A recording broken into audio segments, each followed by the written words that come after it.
5월 30일 월요일 새벽입니다. 태산을 넘어 험곡에 가도 찬양하였습니다. 태산을 넘어 험곡에 가도 빛 가운데로 걸어가면 주께서 항상 지키시기로 약속한 말씀 변치 않네. 하늘의 영광 하늘의 영광 나의 맘속에 차고도 넘쳐 할렐루야를 힘차게 불러 영원히 주를 찬양하리. 캄캄한 밤에 다닐지라도 주께서 나의 길 되시고 나에게 밝은 빛이 되시니 길 잃어버릴 염려 없네. 하늘의 영광 하늘의 영광 나의 맘속에 차고도 넘쳐 할렐루야를 힘차게 불러 영원히 주를 찬양하리. 광명한 그 빛 마음의 바다 찬란한 천국 바라보고 할렐루야를 힘차게 불러 날마다 빛에 걸어가리. 하늘의 영광 하늘의 영광 나의 맘속에 차고도 넘쳐 할렐루야를 힘차게 불러 영원히 주를 찬양하리. 오늘 하나님께서 주시는 은혜의 말씀은 구약성경 열왕기하 8장 16절에서 19절 말씀이 되겠습니다. 열왕기하 8장 16절에서 19절 말씀을 봉독해 드리겠습니다. 이스라엘의 왕 아합의 아들 요람 제5년에 여호사밧이 유다의 왕이었을 때 유다의 왕 여호사밧의 아들 여호람이 왕이 되니라. 여호람이 왕이 될 때 나이가 32세라 예루살렘에서 8년 동안 통치하니라.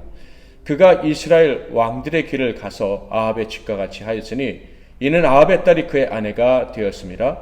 그가 여호와 보시기에 악을 행하였으나 여호와께서 그의 종 다윗을 위하여 유다 멸하기를 즐겨하지 아니하셨으니 이는 그와 그의 자손에게 항상 등불을 주겠다고 말씀하셨습니다라. 아멘. 오늘은 항상 있는 등불, 항상 있는 등불이란 제목으로 하나님 말씀을 상고하시겠습니다. 열왕기하 8장 16절부터는 본격적으로 남쪽 유다와 북쪽 이스라엘의 왕들에 대한 이야기가 전개됩니다. 그리고 그 첫 번째가 이스라엘의 9대 왕이었던 여호람과 같은 이름을 가진 유다 왕 여호람의 이야기입니다. 유다의 4대 왕 여호사밧의 아들 여호람은 아합의 딸 아달랴와 정략적으로 결혼을 했던 그 사람이죠. 이 사람에 대한 평가는 아주 간단합니다. 8장 17절부터 18절에 보면 여호람이 왕이 될 때 나이가 32세라 예루살렘에서 8년 동안 통치하니라.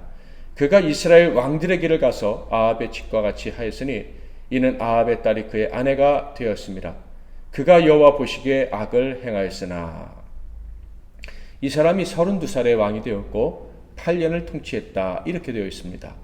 그러니까 40살에 요절했구나라는 것을 짐작할 수가 있죠. 이 사람이 이런 운명을 맞이한 이유를 오늘 방금 읽은 본문에서 알려주는 듯한데요. 바로 이스라엘의 가장 악한 왕이었던 아합의 딸 아달랴와 정략 결혼한 결과 아합 가문의 왕들처럼 이스라엘의 왕들처럼 여호와 보시기에 악을 행했기 때문이라는 것이죠. 그리고 그의 업적에 대해서도 간단히 기록해 놓고 있는데 그의 통치 시기에 에돔이 배반을 했는데 그 배반한 에돔을 공격했었다라는 거예요. 그 공격에서 패배하지는 않았습니다. 그렇다고 해서 성공했다고도 볼 수 없는데 그 이유는 에돔이 배반한 상태로 계속 있었다라고 기록되어져 있기 때문입니다. 자, 그런데 그에 대한 평가 중에서 아주 중요한 부분을 우리가 발견할 수가 있어요. 이는 전에도 있었고 또 앞으로 세워질 모든 유다의 왕들에게도 다 똑같이 적용되는 말씀인데 비록 그가 이스라엘의 왕들처럼 악했지만 그의 나라가 그리고 그가 최악의 상황에 떨어지지는 않았다라는 거예요. 19절 말씀을 볼까요? 여호와께서 그의 종 다윗을 위하여 유다 멸하기를 즐겨하지 아니하셨으니 이는 그와 그의 자손에게 항상 등불을 주겠다고 말씀하셨음이더라. 그가 악한 왕이었음에도 불구하고 은혜를 입었다, 이런 말씀이에요. 자, 그 은혜란 무엇입니까? 바로 그와 그 자손들에게, 그 백성들에게 등불을 주셨다라는 거예요. 그와 그 자손들에게 등불을 주시겠다고 그의 조상들에게 약속을 하셨기 때문에 그 등불로 말미암아 그와 그의 가문이 멸망당하지 않았다라는 거예요. 그렇다면 이 등불이 어떤 것이기에 이런 은혜가 주어졌는가? 즉 그의 악함은 멸망당해도 마땅할 정도로 악한 것이었는데 뒤에 그의 아내가 얼마나 악했는지 이제 설명을 할 수 있는 날이 오겠지만은 이런 악함에도 불구하고 등불 때문에 멸망당하지 않았다라고 말씀하고 있으니까 이 등불이 무엇인지 아는 것은 참으로도 중요하겠다 하겠습니다. 자, 등불하면 가장 먼저 떠올려야 하는 것이 바로 성전에서 밤새 피우는 등불입니다.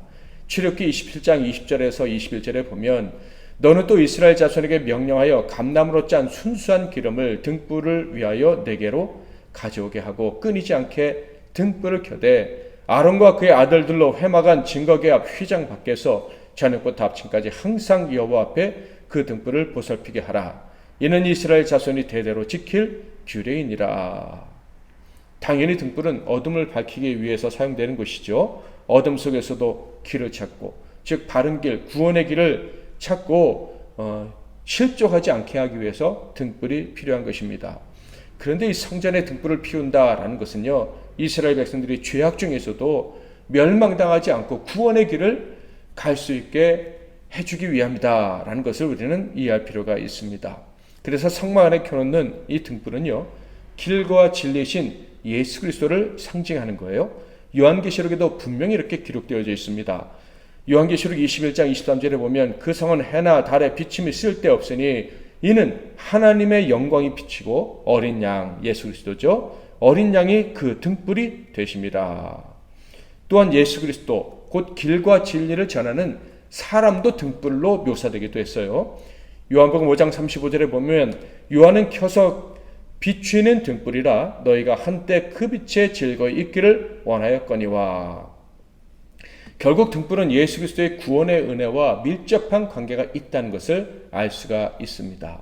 자, 그렇다면 등불이 꺼지지 않는다, 등불이 함께한다, 이게 무슨 말씀이겠습니까? 생명의 복음, 즉 구원을 약속해 주시는, 구원을 선언해 주시는 하나님의 은혜의 말씀이 늘 함께 하신다, 이런 뜻이에요. 그러므로 유다 왕과 그의 나라의 등불이 함께한다, 항상 등불이 함께한다, 이런 말씀은 구원의 복음, 생명의 복음이 그들과 함께하겠다, 그들을 떠나지 않게 하시겠다라는 엄청난 축복의 말씀인 거예요. 자, 그런데 출애굽기 27장에 등불에 대해서 말씀하실 때 이 등불을 피울 감람류를 가져오되 불순물이 들어있지 않는 것으로 가져오라, 이렇게 명을 하십니다. 감람류를 가지고 오라 하는 명령은요, 다른 예물을 바칠 때와는 좀 차이가 있어요. 다른 예물을 바칠 때는 자원하는 심령으로 바쳐야 된다, 이렇게 말씀하셨어요. 그러니까 억지로 하지 말라, 이렇게 말씀하셨는데 감람류는요, 자원해서가 아니라 억지로 바쳐야 된다, 반드시 바쳐야 된다. 그래서 등불이 꺼지지 않도록 해라, 이렇게 명령을 하십니다. 그 이유는 명백하죠. 등불이 꺼지면 길을 잃어버리니까. 예수 그리스도의 은혜가 없으면, 구원의 생명의 말씀이 없으면 희망이 사라져 버리니까. 그러니까 이스라엘 백성들이 길을 잃고 멸망길로 떨어지지 않기를 원하시는 하나님의 마음 때문에, 늘 빛 가운데로 걸어가기를 원하시는 하나님의 사랑의 마음 때문에 억지로라도 기름을 가지고 와라, 그래서 이 등불에 빛이 꺼지지 않게 하라, 이렇게 명령을 하신 것입니다. 하나님께서는 그 사랑하시는 자들을 끝까지 보호하시며 구원하기를 원하십니다. 그리고 순수한 감람류를 바치는 것처럼 하나님 앞에 그렇게 자신을 바쳤던 다윗을 기뻐하시며 그의 가문을 축복하셨어요. 사무엘하 7장 14절부터 16절 말씀을 보면 나는 그에게 아버지가 되고 그는 내게 아들이 되리니 그가 만일 죄를 범하면 내가 사람의 매와 인생의 채찍으로 징계하려니와 내가 내 앞에서 물러나게 한 사울에게서 내 은총을 빼앗은 것처럼 그에게서 빼앗지는 아니하리라. 내 집과 내 나라가 내 앞에서 영원히 보존되고 내 왕위가 영원히 견고하리라 하셨다 하라. 이 말씀이 바로 다윗 가문에 영원히 등불이 꺼지지 않게 해주겠다라는 언약의 말씀입니다.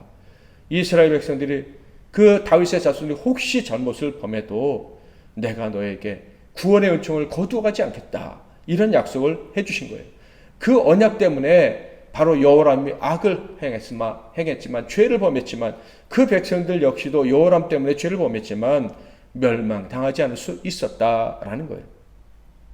결국 이 다윗에게 주신 이 언약은 어디까지 도달하게 됩니까? 바로 다윗의 후손 가운데 진정한 등불, 꺼지지 않는 영원한 등불 예수께서 오시는 그날까지 이어지게 된 것이죠. 그리고 그 등불 대신 예수를 구주로 모신 사람, 그의 피를 마시고 그와 하나가 되어서 하나님의 자녀가 된 자들에게는 어떤 은혜가 있습니까? 영원히 꺼지지 않고 항상 있는 그 등불이 그들을 지켜주시는 은혜가 있는 거예요. 저와 여러분이 부족하고 실수가 많아도, 원치 않는 죄악을 범해도 예수 그리스도를 모셔드렸다는 그 이유 하나 때문에 분에 넘치도록 은혜를 받는데, 바로 예수 그리스도께서 친히 등불이 되어 주셔서 영원토록 우리의 길을 인도해 주신다 하는 거예요. 요한계시록 22장 3절 5절 말씀을 볼까요?